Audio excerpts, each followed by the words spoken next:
ସବୁ ସବୁଜ ପରିବାକୁ ଭଲ ପାଉଥିବା ଜଣେ ମଣିଷ, ମଞ୍ଜା ଓ କଞ୍ଚା କଦଳୀକୁ ଆଦରି ନେଉଥିବା ଜଣେ ପୁରୁଷ, ସକାଳୁ ସଞ୍ଜ ଯାଏ ନିଜ କର୍ତ୍ତବ୍ୟକୁ ସୁଚାରୁ ରୂପେ ତୁଲାଉଥିବା ଜଣେ ମଣିଷ, ଯେତେ କାର୍ଯ୍ୟବ୍ୟସ୍ତତା ମଧ୍ୟରେ ଥାଇ ମଧ୍ୟ ଘରର ଇଲେକ୍ଟ୍ରିକ୍ ବିଲ୍ ଆଉ ପାଣି ବିଲ୍ର ହିସାବ ବୁଝୁଥିବା ସେଇ ପୁରୁଷ, ପରିବାରର ବୋଝକୁ ମୁଣ୍ଡରେ ମୁଣ୍ଡାଇ ପାଦର ଚପଲକୁ ଘୋରି ଦେଇଥିବା ଜଣେ ମଣିଷ, ସ୍ମାର୍ଟଫୋନର ଜମାନାରେ ଟିକେ ପଛୁଆ ରହି ବ୍ୟାଙ୍କ ପାସବୁକଟିକୁ ଅପଡେଟ୍ କରୁଥିବା ସେଇ ପୁରୁଷ, କୁଆଡେ ଯିବାକୁ ହେଲେ ଅଧଘଣ୍ଟେ ଆଗରୁ ରେଡି ହେଇ ଅନ୍ୟମାନଙ୍କୁ ତରବର କରୁଥିବା ଜଣେ ମଣିଷ,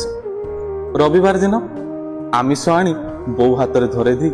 ସେଇ ପେପର ଖଣ୍ଡକୁ ଧରି ଅଧିକ ସମୟ ଚା ପିଉଥିବା ଜଣେ ପୁରୁଷ, ସବୁ ଫୋନ ନମ୍ବରକୁ ଏବେ ବି ଡାଏରୀରେ ସାଇତି ରଖୁଥିବା ଜଣେ ମଣିଷ,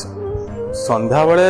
ଟିକେ ମୁଢି ମିକ୍ସଚର ଆଉ ସକାଳେ ଚୁଡ଼ା ଛତୁଆରେ ସନ୍ତୁଷ୍ଟ ରହୁଥିବା ସେଇ ପୁରୁଷ, ଆଉ ଦାୟିତ୍ୱର ଝାଳ ଭିଜା ଫୁଲ ସାର୍ଟ ତଳୁ ହୃଦୟଟିକୁ ଧୀରେ ଧୀରେ ଶାଳଗ୍ରାମ ପାଲଟେଇ ଦେଇଥିବା ସେଇ ମଣିଷ, ମୋ ବାପା।